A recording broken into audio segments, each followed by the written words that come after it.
Okay, so this is, I got a brand new Ruger 1022. I've never owned one before. My dad owned one. I've been threatening to buy one for a couple years now. And so here is the first accuracy testing of it.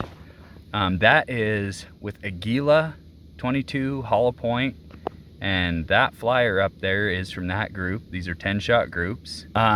This is Remington Thunderbolt, and that hole there actually is from that group. And this is Federal. I don't know what they call it. It's just some bulk box of, 22 long rifle. No crazy flyers, but group size. These are 2-inch tabs. So, I mean, we're looking at like three MOA groups at 50 yards. So I'm gonna shoot some more groups with it and just kind of see how it does. I also got this here. It's a muzzle brake and a blast deflector, blast can they call them. It's supposed to deflect the blast away from you and the people you're shooting around. And I put a new lower on my Varmint rifle, and just shot some groups with it, and they're absolutely sub MOA plus. Like, it is, this thing is freaking dialed. You can't beat this rifle. This thing's just so good for what I paid for it. And this is just those crappy thrown charged saber blade bullets that I bought in bulk. So anyway, we'll go out and verify how this did against the little 1022, which is incredibly different. All right, so here was the point of impact shift, because I pulled an A2 flash hider off of this thing and put this blast can on. And really the reason why I'm doing that is because I want to be able to shoot at coyotes without hearing protection and things like that. A little bit of that blast, getting it relieved would be really good. So I moved a little too far, but that's a 5-shot group. This thing it just stacks them in there.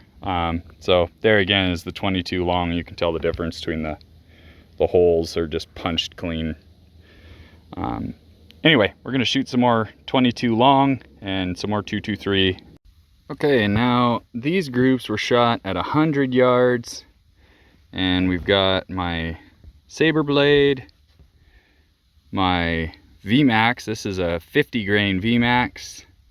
This is a 50 grain spear soft point, and that is a 75 grain RMR. So about 2 minutes for the RMR, about 1 MOA for the saber blade, about 1 MOA for the 50 grain VMAX, and boy, that's pretty cool. So, and the blast can, this thing, I can shoot this without hearing protection.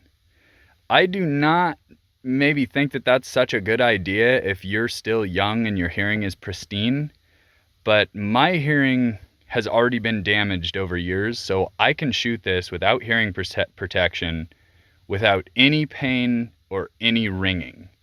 So it is literally maybe a tiny bit louder than the 22 long, which I can also shoot without hearing protection.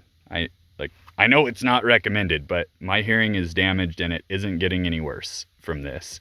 That's what I'm saying. So that is an awesome tool, and this thing shoots,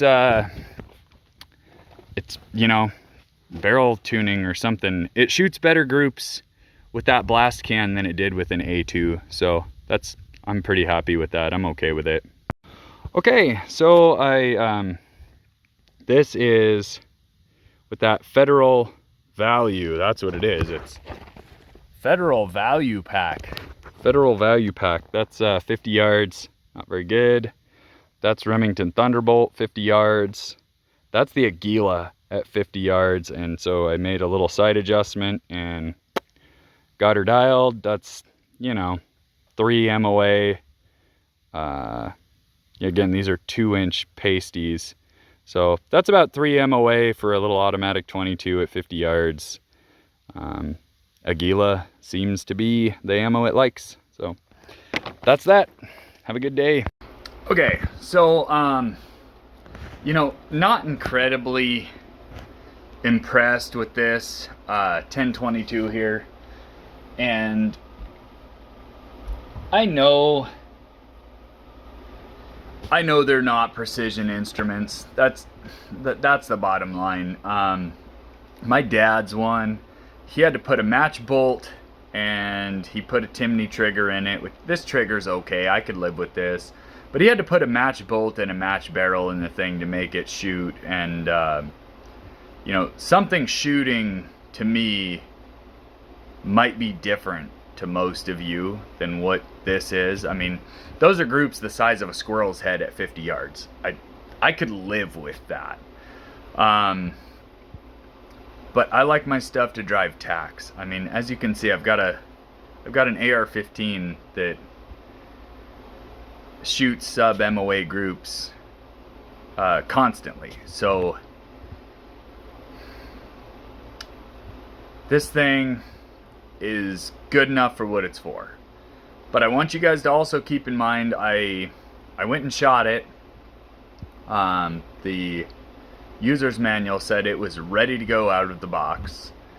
Brought it home, took it apart to clean it, pulled the bolt, pulled the fire control unit, you know, the trigger group, and there was a solid layer of like the finished stone grinding grit up in the aluminum portion of the receiver and between the receiver and the bolt.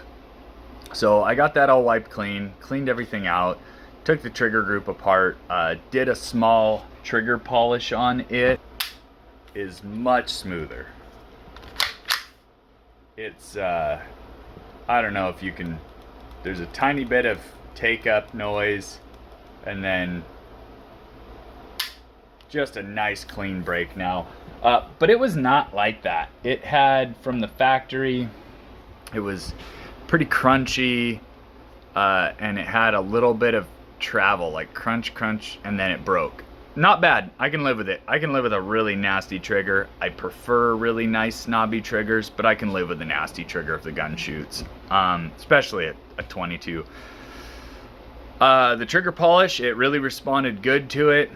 Ton of plastic parts in that fire control unit. I've never owned a 1022 before, so I don't know how long there's been a ton of plastic parts in them. It's just every time I see a ton of like MIM and plastic parts, it's alarming to me.